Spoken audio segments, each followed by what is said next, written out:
Rod Christofferson here again with another Overlooked Gems. Been a while since I did any of these, but I was going through my stuff the other day looking for a few things to listen to, and I just pulled out a bunch of stuff, and I was like, some of these would be really awesome for the Overlooked Gems, and this is one of them that I haven't listened to in a long time, and you're about to listen to me babble.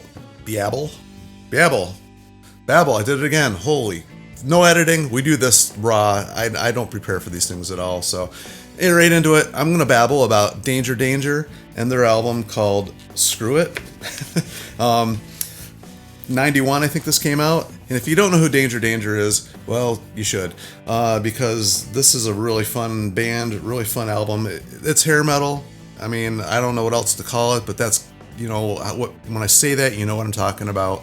Hate labels, but when I say that, you know exactly what I'm talking about. Think of bands like Warrant, and bands like Warrant, so that's kind of what they remind me of anyway. I was in a band like way back when these guys were out, and we used to play the song Bang Bang off their debut album. That was it was one of those songs that if you knew it, like if people in the crowd knew it, they were like cool, they couldn't believe we were playing it. And if they didn't know it, they thought it was one of ours, so they thought we had a really cool original, so it was like a win-win either way. There's a few bands we did that with, but when this one came out, I was really into it. Now, it's kind of funny listening back to it again. The production on it's kind of really thin. I know they've re-released it. I don't remember what label it's been done on, but it's been re-released, and it's hopefully got a little bit better, mix on it. But there's like the low end's kind of missing a little bit. So it got a lot of treble on this thing, a lot of mid and higher end, but not any big kick to it. It's one bad thing I noticed about listening to this back again, but. The band is Ted Poley, lead vocals, and if I know there's a song out there called Ted Poley, sung to the tune of Kiss's Unholy, which is a really fun song to listen to, so some people might wonder what that song's about. Well, it's this guy right here. He sang for a bunch of other bands. He's got a really cool voice, I think. He actually played drums in the band, and why am I drawing a blank on the band? Oh my gosh. Prophet. He played drums in that, sang a little bit with them.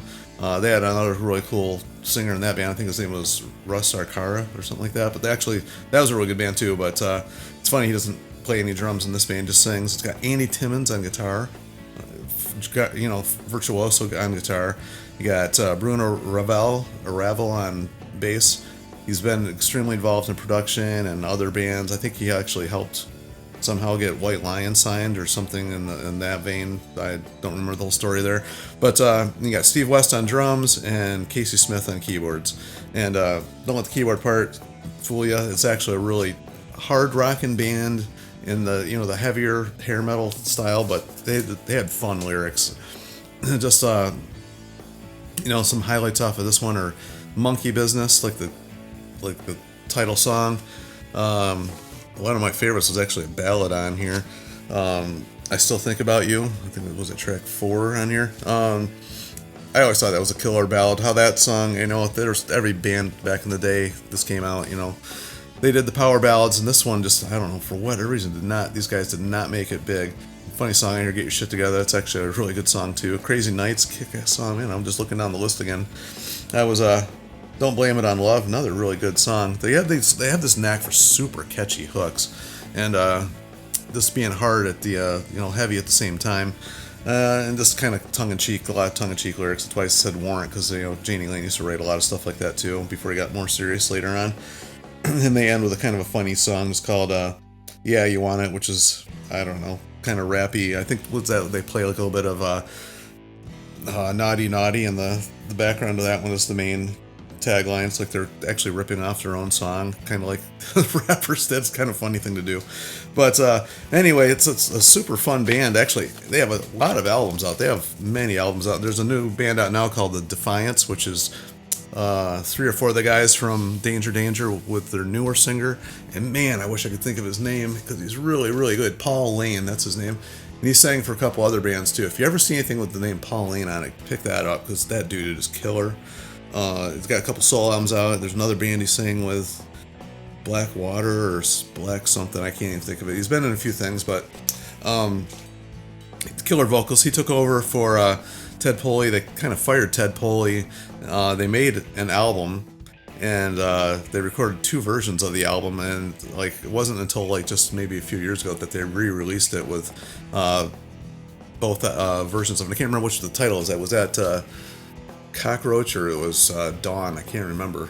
One of the two of them, but I don't know. It's too many. I listen to too much music, I swear, because I get things confused. But one thing I'm not confusing is how good this band was. This is just I picked one. This just happens to be the one I was listening to. But any one of their albums you could pick up, and they're just killer. Like I mentioned, Defiance is kind of a newer version of them without Ted Pulley, unfortunately, but Pauline kicks butt too. I guess they did a tour here not too long ago with Ted Pulley back on, vocals overseas, Japan or something. I don't know. So maybe they'll do that again. You get a recording of it somehow. Or maybe they'll do some more stuff. I don't know. But either way, I'm not going to complain. Anything that these guys do has always been really cool in my ears. And if anything you guys want to comment on, as always, any suggestions for me to check out of stuff that's involved with this band or even not that I might have missed, as always, feel free to mention it down below. And like, share, and subscribe to keep this music alive, because I love this music and I think more people should hear it. So that's kind of the reason I do this. And until next time, we'll see you.